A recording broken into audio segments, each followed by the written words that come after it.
Welcome everyone, I'm the Body Counter, and today I'm going to be discussing the potential bolt-action rifles that could arrive later during Battlefield 5's Tides of War live service. But as you can tell by the title, there is more to this weapon discussion video than listing ideas, as I have a certain issue with the Recon class in Battlefield 5 that I feel needs to be discussed. You may or may not agree with my opinion, but I understand if you don't. It is a very controversial opinion amongst the Battlefield community who are obsessive of weapon statistics. To be completely honest, bolt-action rifles in Battlefield 5 are weak and are largely obsolete with the introduction of self-loading rifles to the Recon class, as SLRs simply do the bolt-action's job, only better. Self-loading rifles simply have a faster time to kill and are semi-viable when facing enemies in semi-close ranges to long ranges depending on what self-loader you have equipped, and this leads me to my main point. Bolt-action rifles either need a buff or a complete rework, and you might hang me for this, but I defend the sweet spot mechanic from Battlefield 1.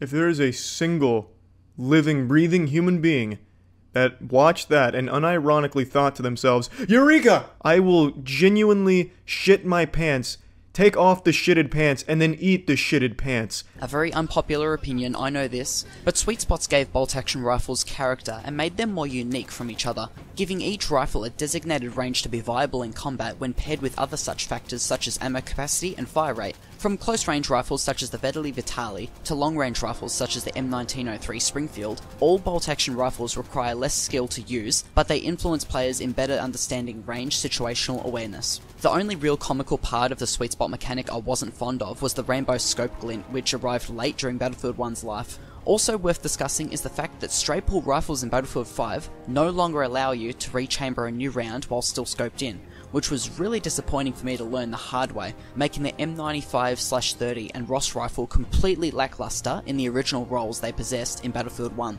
Now if you disagree with the return of the Battlefield 1 sweet spot system to Battlefield 5, then this idea may seem more acceptable and fairer to be implemented. So, Battlefield 1's sweet spot one-hit kill system would only take effect when hitting your enemy's center of mass, meaning any limb shots would be disregarded in getting a one-hit kill. For Battlefield 5, a possible reworked sweet spot system would involve a similar hitbox mechanic present in the Call of Duty series, in which certain rifles would need to hit a certain part of the enemy target to result in a one-hit kill, as many Call of Duty weapons would be described as being lethal from the waist or chest up. In doing this, many BF5 bolt-action rifles utilizing the sweet spot mechanic would also require a tad more accuracy in hitting your target to guarantee a one-hit kill, with certain rifles being able to one-hit kill an enemy from the waist or chest up. As to how complicated this system is to implement in-game is unknown to me personally, but it would work as a middle ground between having a skillless sweet spot mechanic to having no sweet spot mechanic at all. As for the rainbow sniper glint, I would simply change the colour to a slightly orange tint, as the previous colour was just hilarious and ridiculous to see. The sweet spot system may seem dumb and require no skill for snipers, but it gives people a practical reason to use bolt-action rifles, and makes them actual viable firearms for the game. And if this system would ever return, I for one would be very excited to see new bolt-action rifles arrive to the game, knowing they would be unique from one another. So, to sum up the points, a return to the BF1 sweet spot mechanic to Battlefield 5, or a reworked system, the return of straight pull bolt actions being able to rechamber while scoped in, and the scope glint sweet spot colour to change from rainbow to a slight orange. Now that I've said my piece on the sweet spot mechanic, I will now be discussing the potential bolt action rifles we could see during the course of Battlefield 5's live service, alongside the hypothetical statistics in which bolt actions get sweet spots back. Currently in game, we have the Lee Enfield No. 4 Mark 1, the M9530, the Krag Jorgensen, the Kar98K, and the Ross Rifle Mark III, with the M1917 Enfield coming in the next Tides of War chapter, and the Commando Carbine being in a single player only. Now, let's begin. The Berthier M1916 Carbine. Quite a reliable French rifle, meant to replace the earlier 3-round Berthier rifles during World War I due to the fact that they had low magazine capacities, and were also prone to mechanical issues due to trench combat. The M1916 was the response to these issues. This bolt action would see its mighty big share of combat through World War II due to the low count of the newer MAS 36 rifles. In Battlefield 5, the M1916 Carbine would have no sweet spot, but would deal slightly less maximum damage than the Lee Enfield Carbine, have around the same fire rate, but would have a much better hipfire accuracy and would be faster to aim down sight and reload.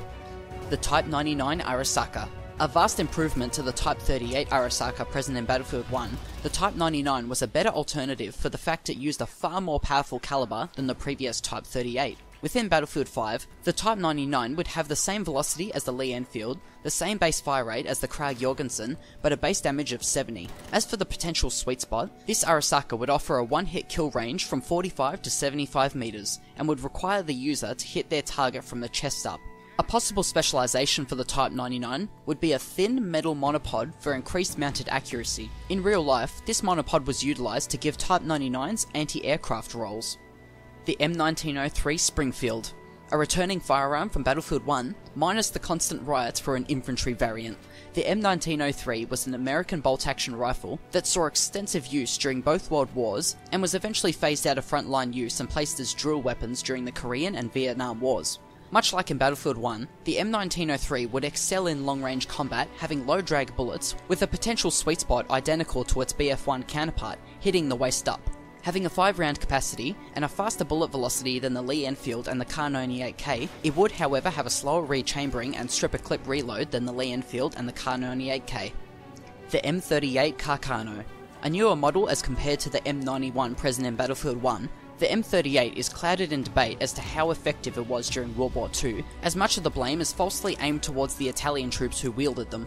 The M38 Carcano was a 6-round M-block loaded rifle, much shorter than the standard M91. While firing a weaker caliber than most bolt actions, it was reliable and offered a fair accuracy and range for a shorter rifle. In Battlefield 5, its stats would be very reminiscent to its Battlefield 1 counterpart, being a fast-firing, weaker caliber, great hipfire weapon. But this rifle should not require 2 headshots to kill at longer ranges, unlike in BF1. That's just insulting to anything Italian, but it would have no sweet spot. The Lebel 1886, a blast from the past and quite literally the beginning of modern projectile weaponry. The Lebel 1886 is a French bolt-action which was the first military firearm to fire smokeless powder ammunition, starting a new race in small arms development for many European nations and others around the world. Much like in Battlefield 1, the Lebel is an 8-round 2-magazine rifle with a long reload with a damn satisfying gunshot sound. As it was in Battlefield 1, the Lebel would have a sweet spot between 50 and 87 meters, and would require the user to aim for the chest up. The Lee Enfield Jungle Carbine. You guessed it, the Lee Enfield, only shorter. The Jungle Carbine was a cut-down late war produced weapon that was, you guessed it, intended for jungle warfare against the Japanese during the Pacific Theatre. From a practical standpoint, it did the job, but was also notorious for accuracy issues due to it being shortened among other small changes. In Battlefield 5, the Jungle Carbine would have an incredible hipfire accuracy, similar to an SMG with hipfire specializations, a beefy ADS kick with an equal rate of fire to the Lee Enfield currently in game, and would have no sweet spot. The Mosin Nagant 1891-30, the Soviet garbage rod that would become the most produced bolt-action rifle in all of history, with the AK-47 being the most produced firearm in general. The M1891-30 was a refined Soviet Mosin Nagant with small improvements to the Imperial Mosin Nagants from decades ago. In Battlefield 5, the Mosin Nagant would offer a slightly slower reload, but a faster bullet velocity and better damage than the Kar98K, while suffering from a tad slower rate of fire.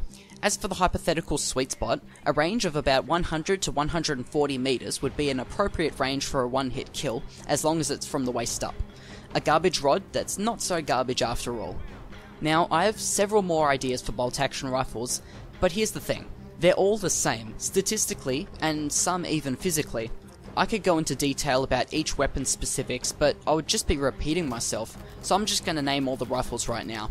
The Czechoslovakian BS-24, the Chinese Type 24, the Belgium M1935, the Swedish Gewehr M96, the Polish Karabinek WZ-29, the Siamese Type 47-66, and many more are going to be the many suggested weapons in the comments section if I didn't just mention them now.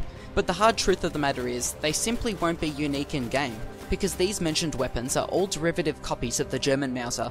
This had to be said as many people have suggested these weapons, but don't say I didn't ignore these guns. They all had a rich history to the nation or nations they served with. I hope you agree with my list of bolt actions for the future of Battlefield 5, and if you agree or disagree with my opinion on seeing the return of the sweet spot system, don't be afraid to voice your opinion in the comments below. It is a free country after all. If you enjoyed the video, feel free to leave a like to show your support, join my Discord and subscribe to become part of the ever-growing community, and as always, keep on fighting.